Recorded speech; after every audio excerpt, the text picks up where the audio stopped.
subscribe to the channel and turn on notifications.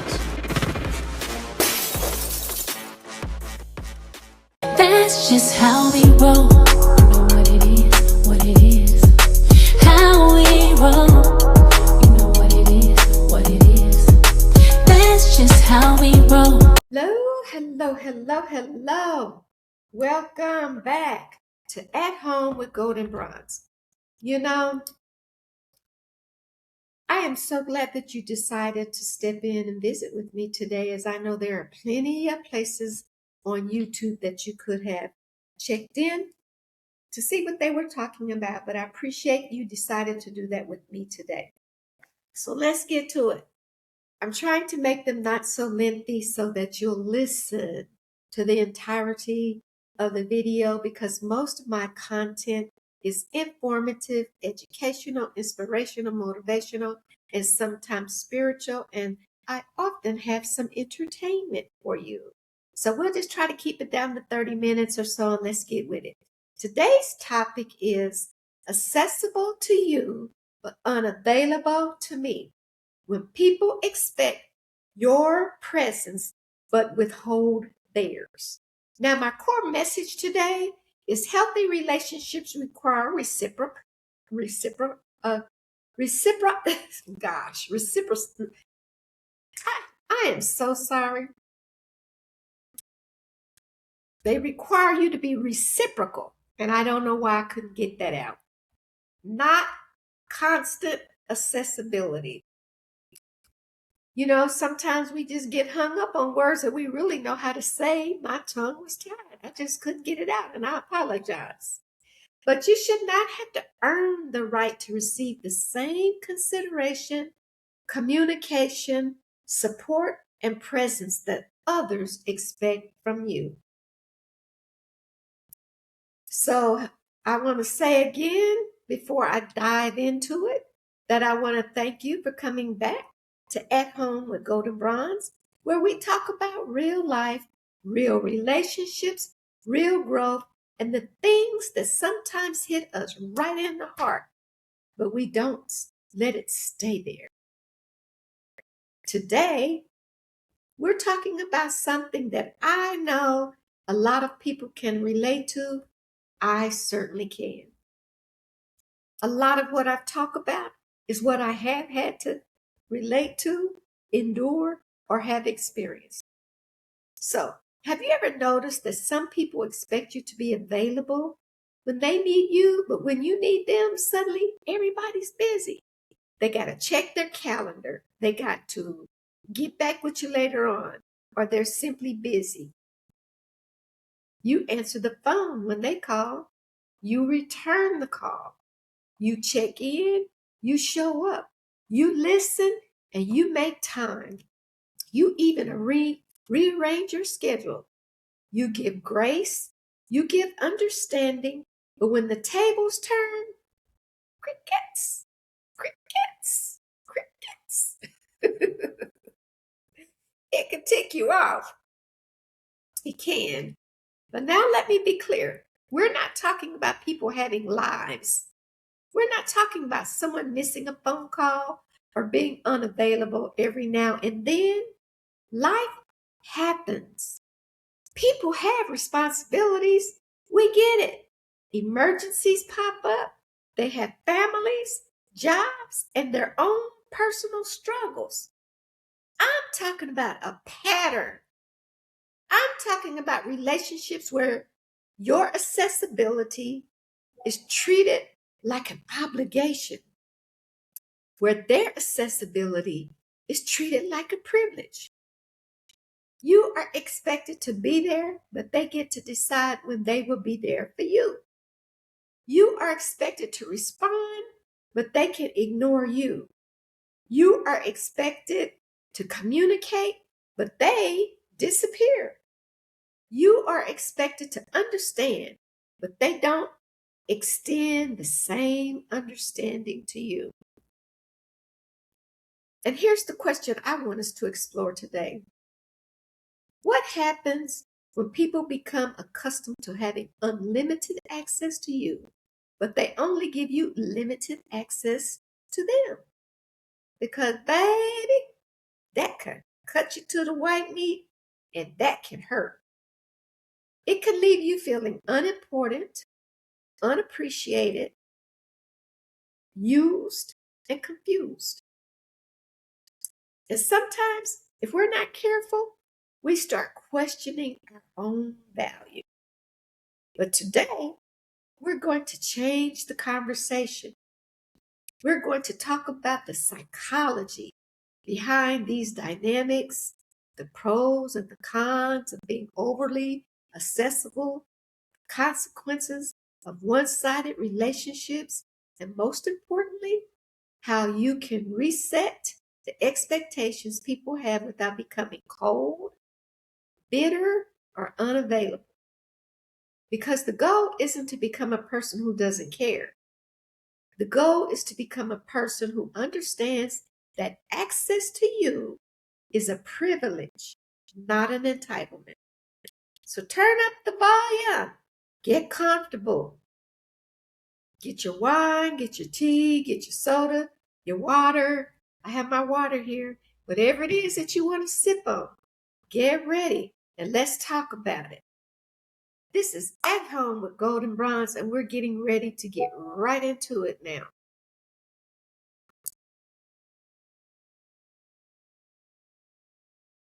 What does it mean when someone expects your accessibility? I'm telling you, every time I do a podcast, people want to instant message me. When I'm sitting here with nothing to do, crickets. So I want you to ignore the ding, ding, ding, because before I decided to do this, I was sitting here in silence. So let's get back to it. We're talking about that accessibility again, okay? Accessibility isn't just about answering the phone.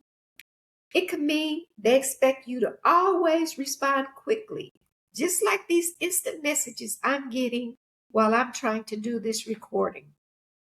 They expect you to be emotionally available when they want you to be available. They expect for you to listen to their problems. Have you ever been listening to someone's problems, and then when you get ready to talk about yours, after you've let them vent, after you have listened to all of their problems, now you want to talk about something that's heavy on your heart and they have to go. They suddenly don't have any more time to talk. They've gotten from you what they want. Now they don't have time to receive anything from you. They just, okay, I'm busy. I got to go now. After they have spent 30, 40 minutes of your time. They expect you to help them when they need something. They expect you to make time for them. They expect for you to forgive them quickly. They expect for you to understand their circumstances, ignoring yours. They expect you to show up for their important moments, celebrate them. And then when it's your turn to be celebrated or to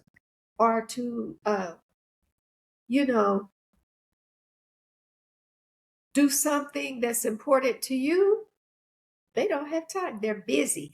They have such busy schedules. They have to check their schedules to see if they're available. Friends are supposed to be available for friends. Family is supposed to be available for family. What do you mean, check your schedule? But okay. But when you need those same things, suddenly the rules change. This creates an imbalance of access. And the important thing to recognize is that this dynamic doesn't always happen because someone is intentionally malicious. Sometimes people simply become accustomed to what you consistently provide. When you are always available, people can begin to see your availability as normal, not special. They don't see it as you treating them special. They don't see you as being generous. They don't see you as someone to appreciate.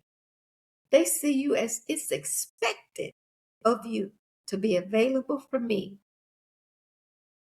for them. And that's where boundaries become necessary. Now I'm going to tell you why when it's imbalanced, when you're up here giving them total access to you, but on their list, you're down here. That can be very hurtful. One of the deepest wounds in this relationship, these types of relationships, is not always the fact that someone said no to you. Sometimes it's the realization that I would have done it for you. That's the painful part. You realize you have been operating from a level of loyalty, consideration, and availability that the other person never intended to reciprocate. You may begin asking yourself, did I understand this relationship right? Was I the only one who thought we were close? Why do you expect so much from me, but when you give me so little? And that can be emotionally painful, people, because relationships are built on our expectations of mutual care and consideration. When the balance disappears, resentment can begin to grow. And there are pros and cons to being accessible like that. So let's be fair. Being accessible isn't inherently bad.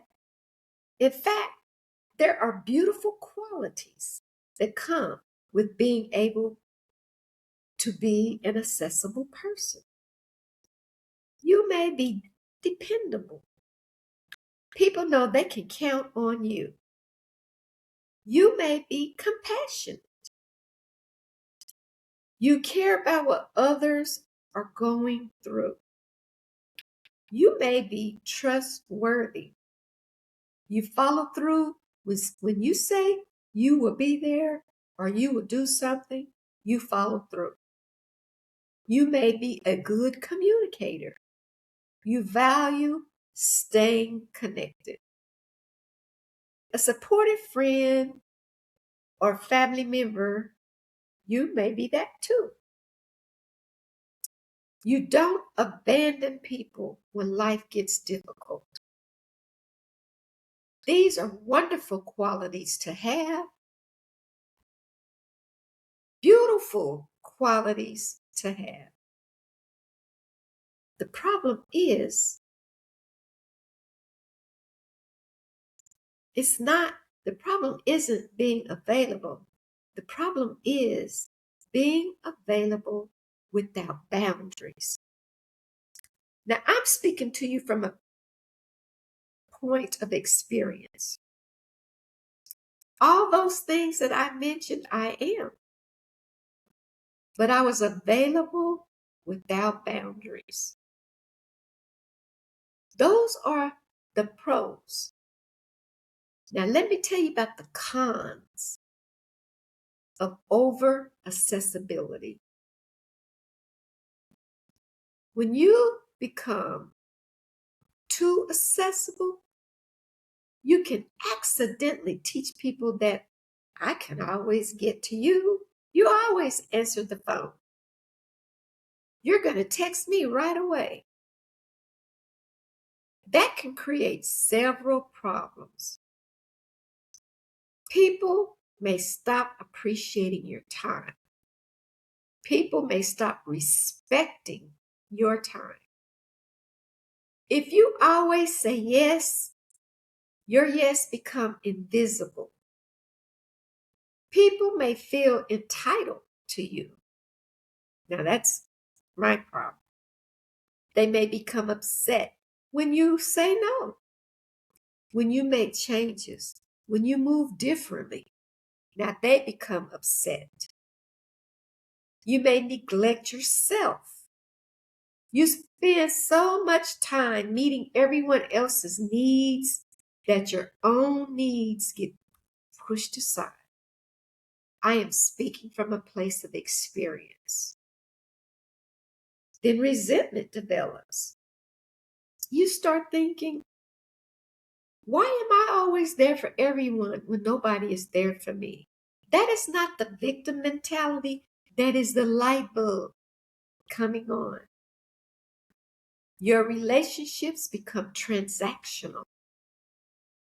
People may only contact you when they need something. You lose your sense of choice. Instead of asking, do I want to do this? You start asking, how do I keep them from being disappointed?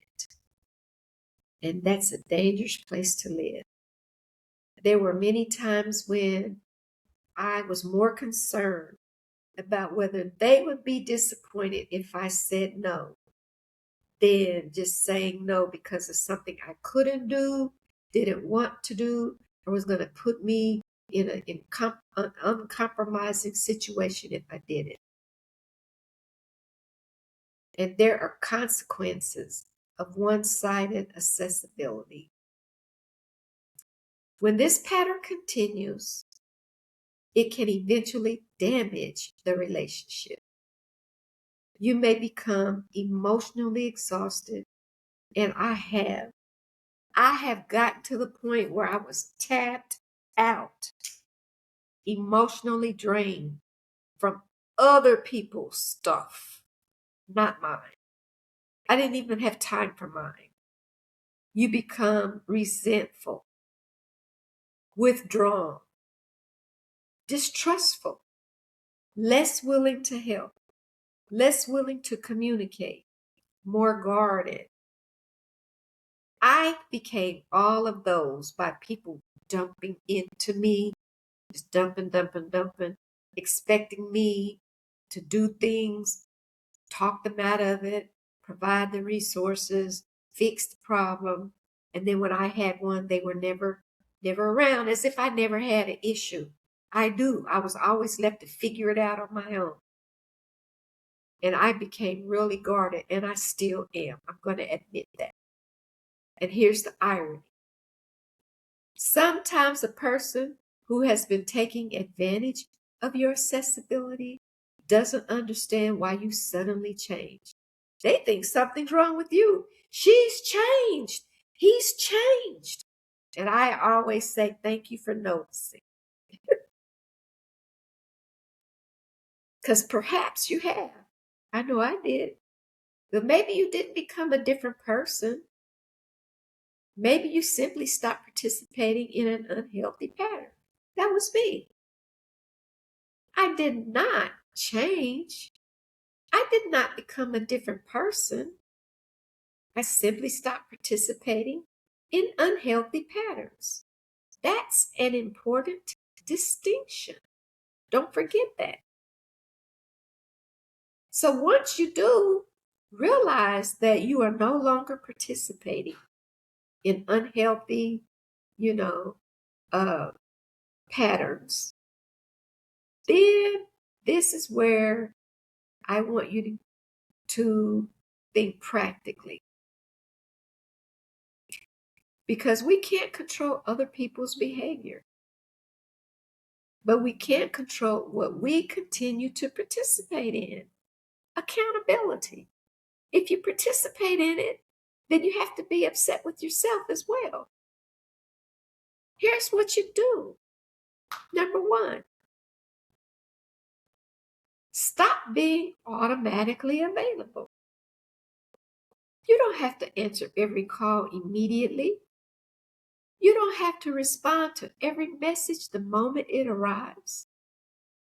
You don't have to drop everything because someone else has decided their need is more important than your current priorities.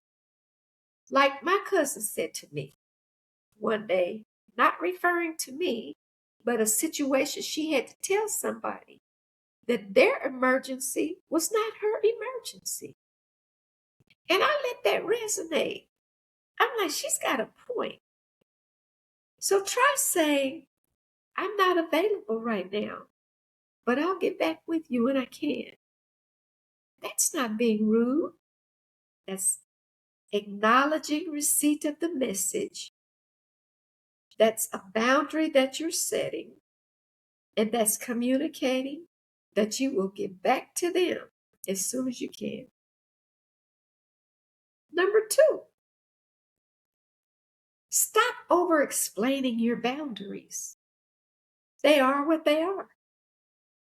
You don't need a 5-page explanation for why you can't do something. No is a complete sentence. So is, I won't be able to do that this time. You don't have to convince someone that your boundary is legitimate. No, I won't be able to do that. You do not owe them an explanation. No means I can't. Number 3, match energy, but don't become petty. Now, see, this is what I struggle with, because sometimes I don't want to match the energy. Their energy can be totally disrespectful, and I don't like to match that energy, because then, honestly, I'm going to tell you, if I go there with someone, if they're disrespectful to me and I'm matching that energy, I don't feel good about that, because that's not who I am. So sometimes you match the energy as long as you stay respectful. This is important. Matching energy doesn't mean you ignored me, so I'm going to ignore you. That's retaliation. Instead, think this: I recognize that you have limited capacity for me, so I will adjust my expectations accordingly. That's maturity. Number 4, stop expecting reciprocity and reciprocity from people who have repeatedly demonstrated they don't offer it back. Reciprocity is not always reciprocal. So, when reciprocity is not reciprocal, I'm not having trouble saying it now, don't expect it from those people. They don't have it to offer. This one can be difficult, but sometimes the most peaceful thing you can do is to accept someone for who they consistently show themselves to you to be. What did Maya Angelou say? When they show you who you are the first time, believe them. That's what I'm kind of saying. Accept someone for who they consistently show themselves to you to be. Not who you wish they would become, not who they were 5 years ago, not who you believe they could be, who they are showing you, who they are right now. Acceptance doesn't mean approval. It means you stop being surprised when you see it. Number 5, communicate your feelings when appropriate. Sometimes people genuinely don't realize their behavior is hurting you. A healthy conversation might sound like, I've noticed that you often reach out to me when you need something or emotional support, and I want to be there for you. But I've also noticed that when I'm in need of the same support, you're often unavailable. I'm not asking you to always be available for me, but I do need this relationship to feel more balanced, reciprocal. That is communication without accusation. Number 6, give people the opportunity to meet the new you.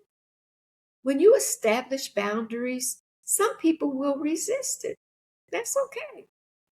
You have to allow people time to adjust to the fact that the version of you they had unlimited access to is no longer available. And here's the truth. Some people will respect the new boundary. Some will negotiate the new boundary. Some will become angry.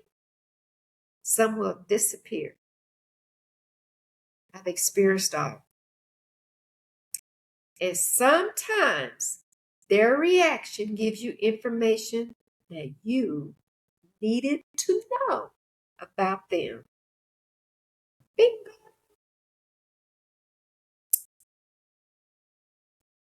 The biggest lesson, everybody, one of the most powerful things that you can take away from this episode is you are not obligated to provide unlimited access to people who only offer you conditional access. That doesn't mean you become cold. That doesn't mean you stop loving people. It doesn't mean you stop healing.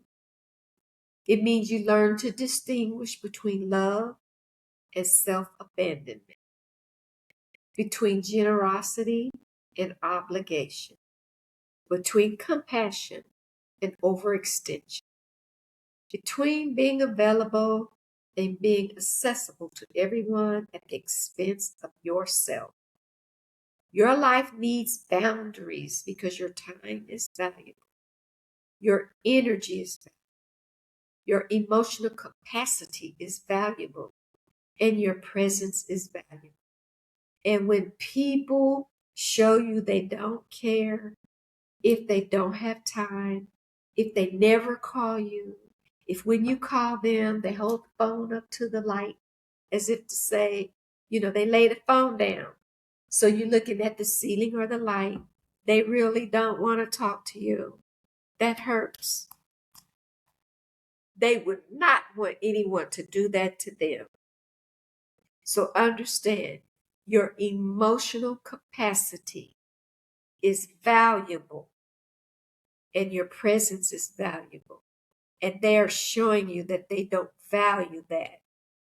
So you have to take care of your own heart, your own self, your own boundaries. Okay? Self-preservation. People will show you they don't give two flips. They expect it from you, but they don't want to give it back to you. I don't care who it is. They're not excused. They're not excused. Discernment is on you, on me, on us to know who deserves our time. In other words, when people show you that they don't value you at all, you call to talk to them, they lay the phone down, so you're looking at the ceiling, like if you're doing FaceTime.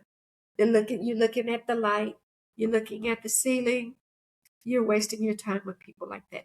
I don't care who it is. Respect them from afar. And by cutting that off, you're setting a boundary to protect your heart, but you're respecting them too. Now, I know I have some heavy conversations. I am a life coach with an emphasis on trauma recovery, and the things that I talk about cause people trauma. So that was a conversation to have. I hope today's conversation made you stop and think, not just about you, but about people in your life, but mostly about you.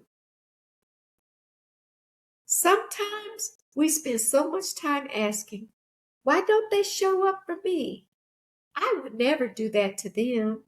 Why do they not have time for me? Why do they never call and check up on me? Why don't they care? We ask so many questions like that. We spend so much time asking that we forget to ask ourselves, why have I continued showing up in ways that leave me depleted? Why do I do that for them? It's not reciprocal. Why? Why do I continue to show up in ways that is expected of me that leaves me completely depleted? That's the question. And listen, I want you to remember this. You can love people without being available 24 hours a day. You can care about people without answering every phone call.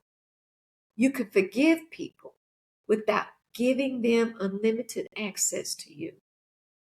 You can change the way you participate in relationships without becoming a bad person. There's no sin in protecting your heart, yourself, none at all. You can love people from afar and change the way you participate in the relationship without becoming a bad person. Sometimes you have to teach people how to access you by changing the access that you have provided. And if someone gets upset because you finally established a boundary, I don't care who it is, they have boundaries. If anyone gets upset because you finally established a boundary, like I am not going to let you treat me that way, ask yourself, were they upset because you hurt them? Because they more than likely hurt you. Or because you stopped making it easy for them to benefit and hurt you? That's something worth thinking about.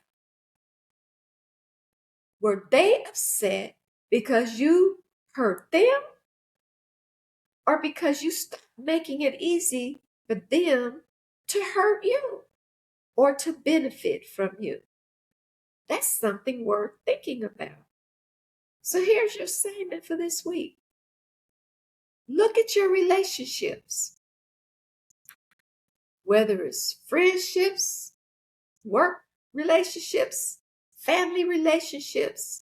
Look at your ships. Look at your family dynamics. Look at your friend dynamics. Look at your professional relationships. Ask yourself, where am I giving more than I am receiving?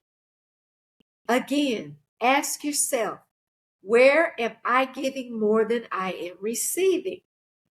Where have I made myself so accessible that people have stopped appreciating my presence? And most importantly, where do I need to establish a healthier boundary? Remember, we're not here to become hard, cold, mean. No, we're here to become healthy. We're not here to stop loving. No, absolutely not. We're here to learn how to love without losing ourselves. And we're not here to close every door. We're simply learning that not everyone gets a key to it. Okay? The key to your door is your heart. Not everyone gets a key to it. This is Goldnbronze with At Home with Goldnbronze, where we talk about life, relationships, growth, and everything in between. If this conversation spoke to you, don't keep it to yourself. I'm at home, y'all. Don't keep it to yourself. Share it. Share it with somebody who needs to hear it. And if you haven't already, make sure you hit that subscribe button. Follow and join me for our next conversation.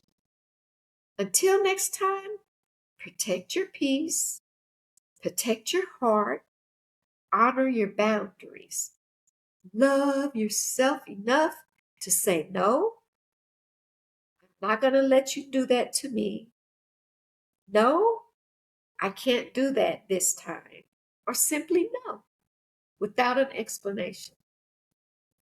And remember, your presence is a gift, not a guarantee.